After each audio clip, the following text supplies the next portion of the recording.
حضرات میں نے ابھی عرض کیا کہ یہ کشمیر اسلام کی دولت ہم کشمیریوں تک کیسے پہنچی ہے.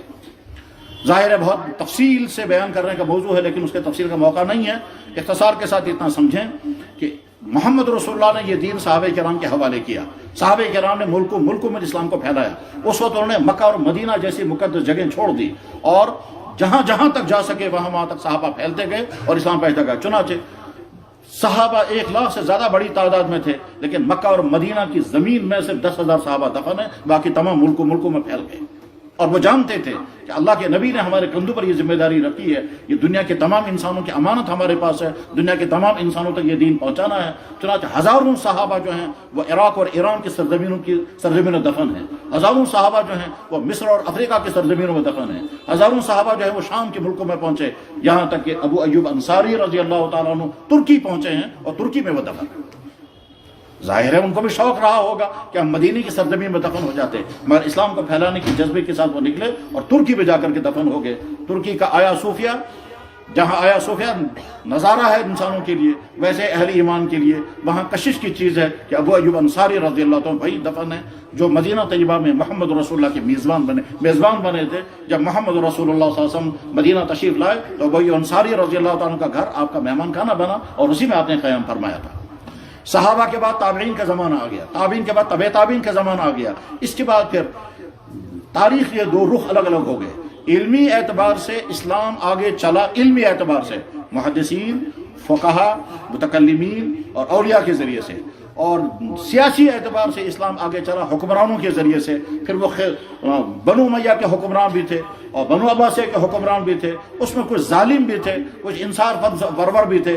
علمی اعتبار سے اسلام آگے چلا ہے اہل علم کے ذریعے سے، اور اہل علم میں بہت بڑی تعداد مفسرین کی، بہت بڑی تعداد محدثین کی، بہت بڑی تعداد فقہا کی، بہت بڑی تعداد متکلمین کی. اسلام آگے چلا علمی اعتبار سے، اور سیاسی اور ملکی اعتبار سے کہیں حکمرانوں کے ذریعے سے اور کہیں اولیاء کے ذریعے سے اور کہیں دوسرے واسطوں سے اسلام آگے بڑھتا گیا، یہاں تک کہ اسلام کا یہ نور بر صغیر میں داخل ہوا. بر صغیر میں اسلام کس طرح سے آیا ہے، محمد ابن قاسم ملتان تک کیسے پہنچے اور کراچی میں انہیں اسلام کا جھنڈا کیسے لا رہا ہے، وہ تاریخ میں وہ اس وقت ہمارا موضوع نہیں ہے. ہمارا موضوع یہ ہے کہ کشمیر میں اسلام کی نعمت اور اسلام کی دولت کیسے آئی ہے. حضرات آپ نے بارہا سنا ہوگا، دنیا میں کہا بھی جاتا ہے، لکھا بھی جاتا ہے، بلکہ اتنا زیادہ لکھا گیا کہ لوگوں کو یقین آنے لگا کہ اسلام تلوار سے پھیلا ہے. یہ بات اتنی ہی جھوٹی ہے جیسے اس وقت دن کے 12 بجے یہ بات جھوٹی ہے کہ اس وقت رات. یہ بات اسی طرح سے غلط ہے جیسے یہ بات غلط ہے کہ کوئی آدمی یہ کہے گا کہ دن کے 12 بجے رات کا اندھیرا ہوتا ہے. جیسے یہ بات غلط ہے، بس ٹھیک اسی طرح سے یہ بات بھی غلط ہے اسلام تلوار سے پھیلا. محمد رسول اللہ نے کس پر تلوار چلائی تھی؟ ابو بکر صدیق عمر فاروق پر کون تلوار چلا تھا؟ پوری انسانی تاریخ میں ایک انسان ایسا نہیں ملتا جو یہ کہے گا کہ جناب میں مسلمان نہیں ہونا چاہتا تھا اور انہوں نے مجھ پر تلوار چلائی، میں مجبور ہو کر میں مسلمان بن گیا. یہ اس لیے ناممکن ہے کہ اسلام تو خود ہی کہتا ہے کہ اگر کوئی انسان زبان سے کلمہ پڑھے گا، دل میں اسلام نہیں ہوگا تو وہ مسلمان ہی نہیں ہے. لا اکراہ فی الدین. لیکن بہرحال یہ ایک تفصیلی موضوع ہے. یہ بات کیوں پھیلائی گئی؟ اس لیے کہ اسلام کی حقانیت دنیا میں جب پھیلتی ہے تو لوگوں کو روکنے کے لیے اور کوئی ذریعہ جب نہیں ہوتا تو کہتے ہیں صاحب اسلام تلوار سے پھیلا ہے. ہمیں یہ کہنے کا حق ہے کہ اگر 1000 سال تک ہندوستان پر مسلمانوں نے حکومت کی ہے تو کتنے انسانوں پر تلواریں چلائی گئی اور ان کو مسلمان بنایا گیا. اگر اسلام تلوار سے پھیلتا تو آج تو پورے ملک میں ایک بھی غیر مسلم نہیں ہوتا. مسلمانوں نے حکومتیں چلائی مگر کسی پر کوئی جبرن نہیں ہوا کہ آپ جبرن مسلمان بن سکتے ہیں، کیونکہ جبرن جب اسلام قبول کرایا جائے گا اسلام اس اسلام کو قبول ہی نہیں کرتا. اسلام تو دل سے رضامندی کے ساتھ کلمہ پڑھنے کا نام ہے. جبر کی بنیاد پر اگر کوئی مسلمان بنتا ہے تو ہرگز وہ مسلمان نہیں ہے. اس بات کو اگر ہم تفصیل دعوی کے ساتھ کہنا چاہیں گے تو ہم کہہ سکتے ہیں کشمیر کی تاریخ بتاتی ہے کہ یہاں ایک اللہ کا بندہ آیا تھا عبد الرحمن بلبل، اور یہاں کے بادشاہ کو اس نے اسلام کی دعوت دی، اور مسافر انسان داعی دین بن کر کے اس ملک میں پہنچا ہے. اس کا کوئی سپورٹر نہیں ہے، اس کے پاس کوئی ایمونیشن نہیں ہے، اس کے پاس کوئی فوج نہیں ہے. وہ ایک مسافر انسان ہے اور یہاں کے بادشاہ کے ساتھ اس نے ملاقات کی اور اسلام کی دعوت پیش کی. تو رنگ چند جو اس زمانے کا کشمیر کا حکمران تھا وہ مسلمان بنتا ہے اور اس کا نام صدر الدین پڑ گیا. کشمیر کی تاریخ میں پہلا باقاعدہ مسلمان ہونے کا واقعہ تاریخ میں یہی ملتا ہے. اس کے معنی یہ نہیں ہے کہ اس سے پہلے مسلمان یہاں نہیں آئے ہیں، یقیناً آئے ہوں گے، کچھ لوگ بزنس کرنے آئے ہوں گے، کچھ لوگ گھومنے کے لیے آئے ہوں گے، کچھ دوسرے مقاصد کے لیے بھی آئے ہوں گے، اور ہو سکتا ہے یہاں کہیں کہیں بس بھی گئے ہوں گے، مجھے اس سے بحث نہیں ہے اس وقت، یہ تاریخ کا موضوع ہے، اور جہاں کشمیر کی تاریخ کے بعد بڑے ماہرین نے اس پر بڑی تفصیل کے ساتھ ڈسکس کیا ہے، مگر وہ ٹاپک ہمارا نہیں ہے۔ باقاعدہ جس شخص نے کشمیر میں اسلام قبول کیا ہے وہ بادشاہ تھا، تو ہم سوال یہ کر سکتے ہیں کہ اس بادشاہ پر تلوار کون چلا رہا تھا، اس کو لالچ کس نے دیا تھا؟ جواب ہے ایک مسافر انسان سید شرف الدین عبد الرحمن، جو پہلا داعی اسلام بن کر کشمیر میں آیا، نہ اس کے پاس کوئی دولت تھی جس سے وہ لالچ دیتا، نہ اس کے پاس کوئی تلوار تھی جس سے وہ جبر کرتا، وہ تو دعوت کی بنیاد پر اسلام کی حقانیت کے دلائل دے کر کے اس نے بادشاہ کو اسلام کی دعوت دی، بادشاہ مسلمان ہو گیا۔ یاد رکھنا چاہیے کشمیر کا پہلا باقاعدہ مسلمان صدر الدین، اس کا پہلا نام کیا تھا؟ رنچند۔ اس کا مذہب کیا تھا؟ اس کا مذہب بدھ تھا۔ یہ بدھ کیسے بنا تھا وہ ہمارا ٹاپک نہیں ہے۔ کشمیر میں ہندوازم کتنے عرصے رہا، پھر بدھزم کیسے پھیل گیا، پھر بدھزم کے ساتھ پھر کیا کیا ہوا، یہ تاریخ کا موضوع ہے، ہمارا موضوع وہ نہیں ہے کہ کشمیر میں مذہبی اعتبار سے کب کب کیا کیا ریولیشن آتے رہے ہیں اور کہاں کس طرح سے کنورجن ہوا ہے، ہمیں اس سے بحث نہیں ہے۔ میں تو یہ اتنا بتانا چاہتا ہوں کہ اسلام کی نعمت اور دولت ہم جہاں کشمیر میں داخل ہوئی ہے، ایک اللہ کا بندر جو چائنا سے آیا تھا، مشرقی ترکستان اسے کہتے تھے، اور یہاں کشمیر میں پہنچے، یہاں کے بادشاہ نے اسلام قبول کیا، اور اس کے بعد عبد الرحمن بلبل یہیں قیام پذیر رہے، اور قیام پذیر رہتے ہوئے وہ اسلام پھیلاتے گئے۔ جو لوگ رضامندی سے کلمہ پڑھتے تھے وہ زبان ہو جاتے تھے، نہ کسی پر کوئی جبر ہوا، نہ کسی پر تلوار چلائی گئی، نہ کسی کو کوئی لالچ دیا گیا، اسلام پیش کیا جاتا تھا۔ عبد الرحمن بلبل کی دعوت پر جو بادشاہ مسلمان بنا تو اس کے دل میں آیا ہوگا کہ میں باقی تمام لوگوں کو جبرن مسلمان بناؤں گا، تو عبد الرحمن بلبل رحمہ اللہ تعالیٰ نے سختی سے منع کر دیا کہ کسی پر جبر کرنے کا حق نہیں ہے، کسی پر دباؤ ڈالنے کا حق نہیں ہے، کسی کو کوئی لالچ نہیں دے سکتے ہیں۔ دین اسلام پیش کیا جائے گا، جس کو اللہ توفیق عطا فرمائیں گے، جو اس کو سمجھے گا اس کو دین اسلام قبول کرے گا۔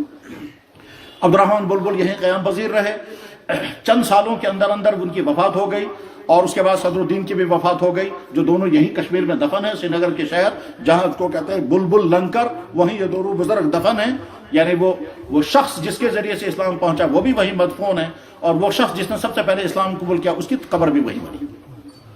اس کے بعد پھر تاریخ میں کیا ہوا میں اس کو نہیں چھڑنا چاہتا، وہ لمبی بحث ہے، لیکن 2 یا 3 4 یا 5 سال کے بعد یہاں ایک دوسرا حکمران کھڑا ہو گیا، اور اس حکمران کا نام تھا، اصل میں اس کا نام تھا شاہ مرزا، اور اس نے جب حکومت پر قبضہ کیا، کس طرح سے قبضہ کیا اور حالات کیا پیش آ گئے، یہ تاریخ میں پڑھنے کی چیز ہے۔ بہرحال شاہ مرزا نے جب کشمیر کی حکومت اپنے ہاتھ میں لی، اس وقت صورتحال یہ تھی کہ کشمیر میں اکا دکا کہیں کہیں مسلمان ہیں، اور باقی تمام کے تمام اسلام کے نور سے محروم تھے، اور شاہ مرزا حکمراں بن گیا۔ اس شاہ مرزا نے جب حکومت اپنے ہاتھ میں لے لی تو اس نے اپنا نام بدل دیا، اور اپنا نام اسے رکھا سلطان شمس الدین شاہ میر، سلطان کشمیر۔ بس یہ پہلا باقاعدہ مضبوط حکمران ہے جو اس خطۂ کشمیر پر حکمران ہیں۔ اقلیت میں چند افراد ہیں جو حکومت کے ایوانوں میں تھے، وہ مسلمان ہو چکے تھے، اور عوام تمام کی تمام اسلام سے باہر ہیں۔ سلطان شمس الدین شاہ میر نے نظام حکومت چلایا، چونکہ وہ بڑا مدبر انسان تھا، بڑا دور اندیش انسان تھا، اس لیے اس نے بہت اچھی طرح سے نظام حکومت چلایا، لیکن اللہ کا فیصلہ یہ ہوا کہ وہ زیادہ زندہ نہیں رہ سکا، چند سالوں کے اندر اس کی وفات ہو گئی۔ اس کے بعد پھر اس کا بیٹا جمشید خان آیا، اس کے بعد اس کا بیٹا جو ہے علاؤدین آیا، اس کے بعد اس کا بیٹا، اس کا بھائی جو ہے وہ قطب الدین آیا۔ تو قطب الدین یہاں کشمیر میں حکمران تھے۔